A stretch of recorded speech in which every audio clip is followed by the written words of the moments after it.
ಇನ್ನು ತ್ರಿವಳಿ ಡಿಸಿಎಂ ಹುದ್ದೆಗೆ ಅಹಿಂದ ನಾಯಕರು ಪಟ್ಟು ಹಿಡಿದಿದ್ದು ನಾಳೆ ದೆಹಲಿಗೆ ತೆರಳಲಿದ್ದಾರೆ ಒಂದು ಬಣದ ಸಚಿವರು. ಅಹಿಂದ ಸಚಿವರಿಂದ ಹೆಚ್ಚುವರಿ ಡಿಸಿಎಂ ಬಗ್ಗೆ ಮನವರಿಕೆ. ಸಚಿವ ಸತೀಶ್ ಜಾರಕಿಹೊಳಿ ನೇತೃತ್ವದಲ್ಲಿ ಹೈಕಮಾಂಡ್ ಭೇಟಿ.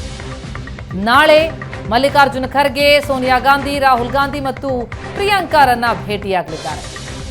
ಹಾಗಿದ್ರೆ ಡಿಸಿಎಂ ದಂಗಲ್ಗೆ ಹೈಕಮಾಂಡ್ ಬ್ರೇಕ್ ಹಾಕತ್ತಾ? ಮತ್ತೆ ಮೂರು ಡಿಸಿಎಂ ಹುದ್ದೆ ಕೂಗು ಕೇಳಿ ಬರ್ತಾ ಇದೆ ಕಾಂಗ್ರೆಸ್ ಪಾಳೆಯದಲ್ಲಿ. ಅದರಲ್ಲಿ ಅಹಿಂದ ಸಚಿವರುಗಳು ಹೆಚ್ಚುವರಿ ಡಿಸಿಎಂ ಯಾಕೆ ಬೇಕು ಅನ್ನೋದನ್ನ ಮನವರಿಕೆ ಮಾಡೋದಕ್ಕೆ ಹೈಕಮಾಂಡ್ ಭೇಟಿಗೆ ಮುಂದಾಗಿದ್ದಾರೆ. ಪಟ್ಟು ಬಿಡದ ನಾಯಕರ ಬೇಡಿಕೆಗೆ ಗ್ರೀನ್ ಸಿಗ್ನಲ್ ಸಿಗುತ್ತಾ? ಹೈಕಮಾಂಡ್ ಮಣೆ ಹಾಕುತ್ತಾ? ದೆಹಲಿ ಭೇಟಿಗೆ ಮುಂದಾದ ಸಚಿವರ ರಣತಂತ್ರ ಸಕ್ಸಸ್ ಆಗತ್ತಾ ಅನ್ನೋದೇ ಸದ್ಯದ ಕುತೂಹಲ. ಸದ್ಯಕ್ಕೆ ಒಂದು ಬಣದ ಸಚಿವರು ನಾಳೆ ದೆಹಲಿಗೆ ತೆರಳುತ್ತಾ ಇದ್ದಾರೆ. ಯಾರ್ಯಾರು ಡಿಸಿಎಂ ಆಕಾಂಕ್ಷಿಗಳು ಅನ್ನುವಂತಹ ಲಿಸ್ಟ್ ಅನ್ನು ಸ್ಕ್ರೀನ್ ಮೇಲೆ ನಾವು ಗಮನಿಸ್ತಾ ಇದ್ದೀವಿ. ಸಮುದಾಯವಾರು ಮೂರು ಡಿಸಿಎಂ ಹುದ್ದೆ ಸೃಷ್ಟಿಯಾಗಬೇಕು ಎನ್ನುವಂತಹ ಬೇಡಿಕೆ ಈಗ ಕೇಳಿ ಬರ್ತಾ ಇರೋದು. ಎಸ್ಸಿ, ಎಸ್ಟಿ, ಮುಸ್ಲಿಂ, ಲಿಂಗಾಯತ ಈ ರೀತಿ ಸಮುದಾಯವಾರು ಆಕಾಂಕ್ಷಿಗಳ ಲಿಸ್ಟ್ ಕೂಡ ಇದೆ. ಅದರಲ್ಲಿ ಅಹಿಂದ ಸಚಿವರುಗಳು ಹೆಚ್ಚುವರಿ ಡಿಸಿಎಂ ಬಗ್ಗೆ ಹೈಕಮಾಂಡ್ಗೆ ಮನವರಿಕೆ ಮಾಡೋದಕ್ಕೆ ದೆಹಲಿಯತ್ತ ದೌಡಾಯಿಸ್ತಾ ಇದ್ದು ನಾಳೆ ದೆಹಲಿಗೆ ತೆರಳುತ್ತಾರೆ. ಸಚಿವ ಸತೀಶ್ ಜಾರಕಿಹೊಳಿ ನೇತೃತ್ವದಲ್ಲಿ ಹೈಕಮಾಂಡ್ನ ಭೇಟಿಯಾಗಲಿದ್ದಾರೆ. ಆದರೆ ಈ ನಾಯಕರ ಪಟ್ಟನ್ನ ಒಪ್ಪುತ್ತಾ ಹೈಕಮಾಂಡ್? ಡಿಸಿಎಂ ಪಟ್ಟಕ್ಕಾಗಿ ಪೈಪೋಟಿ ಮಾಡ್ತಾ ಇರೋರಿಗೆ ಮಣೆ ಹಾಕತ್ತಾ ಅನ್ನೋದೇ ಸದ್ಯದ ಕುತೂಹಲ.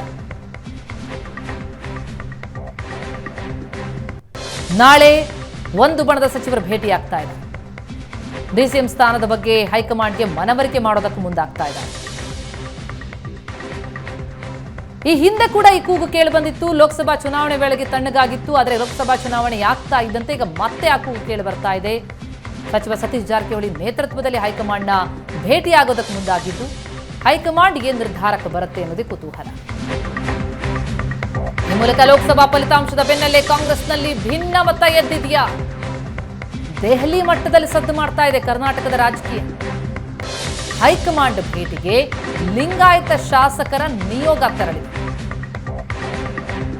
ಈ ನಿಯೋಗ ತೆರಳಿರೋದು ಕೆಪಿಸಿಸಿ ಅಧ್ಯಕ್ಷ ಸ್ಥಾನಕ್ಕೆ. ಒಂದು ಕಡೆ ಡಿಸಿಎಂ ಹುದ್ದೆಗೆ ಪಟ್ಟಾದ್ರೆ ಮತ್ತೊಂದೆಡೆ ಕೆಪಿಸಿಸಿ ಅಧ್ಯಕ್ಷ ಸ್ಥಾನಕ್ಕಾಗಿ ಬೇಡಿಕೆ ಇಟ್ಟಿದ್ದಾರೆ ಲಿಂಗಾಯತರು. ಲಿಂಗಾಯತರಿಗೆ ಪಕ್ಷ ಸಂಘಟನೆಯಲ್ಲಿ ಹೆಚ್ಚಿನ ಒತ್ತು ಕೊಡಿ, ಕೆಪಿಸಿಸಿ ಅಧ್ಯಕ್ಷರ ಬದಲಾವಣೆಯಾದರೆ ಅವಕಾಶ ಕೊಡಿ. ಜೊತೆಗೆ ನಗರಾಭಿವೃದ್ಧಿ ಸಚಿವ ಭೈರತಿ ವಿರುದ್ಧವೂ ಕೂಡ ಹೈಕಮಾಂಡ್ಗೆ ದೂರು.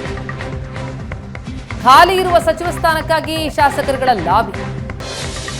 ಈಗಾಗಲೇ ಸಚಿವ ನಾಗೇಂದ್ರ ರಾಜೀನಾಮೆ ಕೊಟ್ಟಿದ್ರು. ಅವರಿಂದ ತೆರವಾಗಿರುವಂತಹ ಸಚಿವ ಸ್ಥಾನ ಏನಿದೆ ಅದನ್ನು ಕೊಡಬೇಕು. ವಿಜಯನಗರ ಶಾಸಕ ಕೃಷ್ಣಪ್ಪ ಹೈಕಮಾಂಡ್ ಮಟ್ಟದಲ್ಲಿ ಬೇಡಿಕೆ ಇಟ್ಟಿದ್ದಾರೆ. ಹೈಕಮಾಂಡ್ ನಾಯಕರ ಭೇಟಿಗೆ ಶಾಸಕ ಪ್ರಿಯಾ ಕೃಷ್ಣ ತೆರಳಿದ್ದಾರೆ. ಯುವಜನ ಮತ್ತು ಕ್ರೀಡಾ ಇಲಾಖೆಯ ಖಾತೆಗಾಗಿ ಶಾಸಕರುಗಳ ಕಸರತ್ತು ಜೋರಾಗಿದೆ. ಒಂದು ಕಡೆ ಕೆಪಿಸಿಸಿ ಅಧ್ಯಕ್ಷರ ಬದಲಾವಣೆಯಾದರೆ ನಮಗೆ ಅವಕಾಶ ಕೊಡಿ ಅಂತ ಲಿಂಗಾಯತ ನಾಯಕರು ಕೇಳ್ತಾ ಇದ್ದಾರೆ. ಜೊತೆಗೆ ಖಾಲಿ ಇರುವಂತಹ ಸಚಿವಗಿರಿಯನ್ನ ಕೂಡ ಕೊಡಿ ಎನ್ನುವಂತಹ ಬೇಡಿಕೆ. ಈ ಬಗ್ಗೆ ಡೀಟೇಲ್ಸ್ ಕೊಡ್ತಾರೆ ನಮ್ಮ ಪ್ರತಿನಿಧಿ ಮಾರುತೇಶ್ ಈಗ ಸಂಪರ್ಕದಲ್ಲಿದ್ದಾರೆ. ಮಾರುತೇಶ್, ಲೋಕಸಭಾ ಫಲಿತಾಂಶ ಆದಮೇಲೆ ಹಲವು ಬದಲಾವಣೆಗಳಿಗೆ ಬೇಡಿಕೆಗಳು ಕೇಳಿ ಬರಬಹುದು ಅನ್ನುವಂತಹ ಊಹೆ ಇತ್ತು.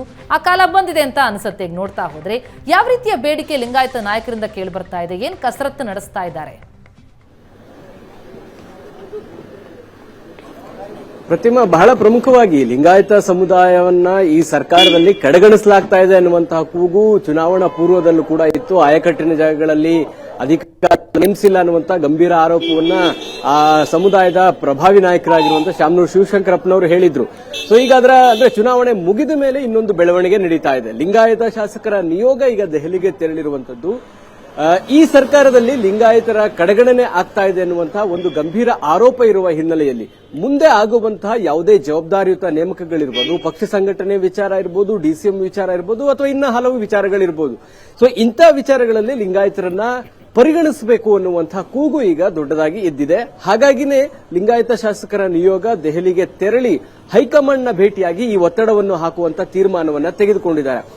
ಯಾಕೆಂದ್ರೆ ಈ ಬಾರಿ ಅಂದ್ರೆ ಕಳೆದ ವಿಧಾನಸಭಾ ಚುನಾವಣೆಯಲ್ಲಿ ಸುಮಾರು 36 ಲಿಂಗಾಯತ ಶಾಸಕರನ್ನ ಆಯ್ಕೆ ಮಾಡಿದ ಸಂದರ್ಭದಲ್ಲಿ ಒಂದೊಳ್ಳೆ ಪ್ರಬಲ ಖಾತೆ ಸಿಗಲಿಲ್ಲ ಅನ್ನುವಂತ ಬೇಸರ ಇತ್ತು. ಇದು ಕೂಡ ಬಹಳ ಟೀಕೆಗೆ ಒಳಪಡ್ತು. ಇದಾದ ಮೇಲೆ ಈ ಬಾರಿ ಲೋಕಸಭಾ ಚುನಾವಣೆಯಲ್ಲೂ ಕೂಡ ಲಿಂಗಾಯತರು ಹೆಚ್ಚು ಕಾಂಗ್ರೆಸ್ನ ಪರವಾಗಿ ಇಲ್ಲ ಅನ್ನುವಂತಹ ಅಭಿಪ್ರಾಯಗಳು ಕೂಡ ವ್ಯಕ್ತವಾಯಿತು. ಹಾಗಾಗಿನೇ ಹೆಚ್ಚು ಅವಕಾಶ ಸಮುದಾಯಕ್ಕೆ ಸಿಗದೇ ಇರೋದ್ರಿಂದ ಲೋಕಸಭೆಯಲ್ಲೂ ಕೂಡ ಲಿಂಗಾಯತರು ಬಿಜೆಪಿ ಪರ ಹೋದ್ರು, ಕಾಂಗ್ರೆಸ್ ಪರವಾಗಿ ಬರಲಿಲ್ಲ ಅನ್ನುವಂತಹ ಅಪವಾದ ಕೂಡ ಇದೆ. ಹೀಗಾಗಿ ಈ ರೀತಿಯಂತ ನೇಮಕಗಳಿಗೆ ಇರಬಹುದು. ಅಂದ್ರೆ ಈಗ ಇರುವಂತಹ ನೇಮಕ ಬಹಳ ಪ್ರಮುಖವಾಗಿ ಕಾಂಗ್ರೆಸ್ನಲ್ಲಿ ಆಗ್ತಾ ಇರುವಂತದ್ದು ಕೆಪಿಸಿಸಿ ಅಧ್ಯಕ್ಷರ ಬದಲಾವಣೆ, ಮತ್ತೊಂದು ಡಿಸಿಎಂ ಚರ್ಚೆ. ಈ ಎರಡೂ ವಿಚಾರಗಳು ಬಂದಾಗ ನಮ್ಮನ್ನ ಪರಿಗಣಿಸಿ ಅನ್ನುವಂತಹ ಒತ್ತಡವನ್ನ ಹೈಕಮಾಂಡ್ ಮುಂದೆ ಇಡ್ಲಿಕ್ಕೆ ಈ ಶಾಸಕರ ನಿಯೋಗ ತೆರಳಿದೆ. ಇನ್ನೊಂದು ಕಡೆ ಈ ಶಾಸಕರ ನಿಯೋಗದಲ್ಲಿ ಬಹಳ ಪ್ರಮುಖವಾಗಿ ವಿನಯ್ ಕುಲಕರ್ಣಿ ನೇತೃತ್ವದಲ್ಲಿ ಇವರೆಲ್ಲರೂ ಹೋಗಿರುವಂತದ್ದು. ವಿನಯ್ ಕುಲಕರ್ಣಿ ಅವರ ಒಂದು ವೈಯಕ್ತಿಕ ವಿಚಾರವೂ ಕೂಡ ಹೈಕಮಾಂಡ್ನ ಮುಂದೆ ಮಂಡಿಸಲಿಕ್ಕೆ ತೀರ್ಮಾನವನ್ನ ಮಾಡಿದ್ದಾರೆ. ಅದು ನಗರಾಭಿವೃದ್ಧಿ ಸಚಿವರಾಗಿರುವಂತಹ ಬೈರತಿ ಸುರೇಶ್ ಅವರ ಮೇಲೆ. ಕಾರಣ ಅವರ ಇಲಾಖೆ ಅಂಡರ್ಗೆ ಬರುವಂತಹ ನಿಗಮ ಮಂಡಳಿಗೆ ವಿನಯ್ ಕುಲಕರ್ಣಿ ಅವರನ್ನ ಮಾಡಲಾಗಿದೆ. ಸೊ ಯಾವುದೇ ವಿಚಾರ ಇದ್ರೂ ಕೂಡ ನನ್ನ ಹತ್ರಕ್ಕೆ ಬರಬೇಕು ಅಂತೇಳಿ ಬೈರತಿ ಸುರೇಶ್ ಆದೇಶ ಮಾಡಿದ್ದಾರೆ ಅನ್ನುವಂಥದ್ದು ವಿನಯ್ ಕುಲಕರ್ಣಿ ಅವರ ಸಿಟ್ಟಿಗೆ ಕಾರಣ ಆಗಿತ್ತು. ಅವರಿಬ್ಬರ ನಡುವೆ ಒಂದು ಜಟಾಪಟಿ ನಡೆದು ಅದು ಸಿಎಂ ನೇತೃತ್ವದಲ್ಲಿ ಸಂಧಾನ ಮಾಡುವ ಹಂತಕ್ಕೂ ಕೂಡ ಹೋಗಿತ್ತು. ಅದಾದ್ಮೇಲೆ ಅದು ಯಾಕೋ ಬಗೆಹರಿಯ ಲಕ್ಷಣ ಕಾಣಲಿಲ್ಲ. ಹೀಗಾಗಿ ಹೈಕಮಾಂಡ್ಗೆ ಅದನ್ನ ದೂರು ಸಲ್ಲಿಸುವ ರೂಪದಲ್ಲಿ ಲಿಂಗಾಯತ ಶಾಸಕರ ನಿಯೋಗದಲ್ಲಿ ವಿನಯ್ ಕುಲಕರ್ಣಿ ಈ ವಿಚಾರವನ್ನು ಕೂಡ ಪ್ರಸ್ತಾಪ ಮಾಡ್ತಿದ್ದಾರೆ. ಇದರ ಜೊತೆಗೆ ಡಿಸಿಎಂ ವಿಚಾರವಾಗಿ ಈಗ 28ನೇ ತಾರೀಕು ಕರ್ನಾಟಕದ ಸಂಸದರಿಗೆ ಮುಖ್ಯಮಂತ್ರಿಗಳು ಔತಣಕೂಟವನ್ನ ಇಟ್ಕೊಂಡಿದ್ದಾರೆ. ಇಂತಹ ಸಂದರ್ಭದಲ್ಲಿ ಕ್ಯಾಬಿನೆಟ್ ಸಚಿವರೆಲ್ಲರೂ ಕೂಡ ದೆಹಲಿಯಲ್ಲಿ ಇರ್ತಾರೆ. ಈ ಸಂದರ್ಭದಲ್ಲಿ ಡಿಸಿಎಂ ಆಗಬೇಕು ಅನ್ನುವಂತಹ ಒತ್ತಾಯವನ್ನ ಮಾಡ್ತಾ ಇರುವಂತಹ ಸಚಿವರು ಕೂಡ ಹೈಕಮಾಂಡ್ ನಾಯಕರನ್ನ ಭೇಟಿಯಾಗಿ ಒತ್ತಡವನ್ನ ಇನ್ನಷ್ಟು ಜಾಸ್ತಿ ಮಾಡುವಂತ ಕೆಲಸಕ್ಕೆ ಮುಂದಾಗ್ತಿದ್ದಾರೆ. ಹೀಗಾಗಿ ಲೋಕಸಭಾ ಚುನಾವಣೆ ಆದ್ಮೇಲೆ ಕಾಂಗ್ರೆಸ್ನ ಒಳಗೆ ಒಂದು ಡಿಸ್ಟರ್ಬೆನ್ಸ್ ಶುರುವಾಗಿದೆ. ಅದು ಹಳೆ ಮೈಸೂರು ಭಾಗದಲ್ಲಿ ಒಕ್ಕಲಿಗರು ಹೆಚ್ಚು ಕಾಂಗ್ರೆಸ್ಗೆ ಬರಲಿಲ್ಲ ಅನ್ನುವಂತ ಒಂದು ಅಪವಾದ. ಹಾಗಾಗಿ ಕೆಪಿಸಿಸಿ ಅಧ್ಯಕ್ಷರ ಬದಲಾವಣೆ ಆಗಬೇಕು ಅನ್ನುವಂಥದ್ದು ಮತ್ತು ಡಿಸಿಎಂ ಒಬ್ಬರೇ ಇರಬೇಕು ಅನ್ನುವಂತ ವಾದ ಸರಿಯಲ್ಲ, ಹೆಚ್ಚುವರಿ ಡಿಸಿಎಂ ಮಾಡಿ ಅನ್ನುವಂತ ಡಿಮಾಂಡ್ ಕೂಡ ಈಗ ಕಾಂಗ್ರೆಸ್ ವಲಯದಲ್ಲಿ ಕೇಳಿ ಬರ್ತಾ ಇದೆ. ಅಂತಿಮವಾಗಿ ದೆಹಲಿಯಲ್ಲಿ ಯಾವ ರಾಜಕೀಯ ಮೇಲಾಟ ಆಗುತ್ತೆ ಅನ್ನುವಂಥದ್ದನ್ನ ಕಾದ್ ನೋಡ್ಬೇಕಾಗತ್ತೆ. Pratima, thank you so much Maruthesh ತಮ್ಮ ಮಾಹಿತಿಗೆ.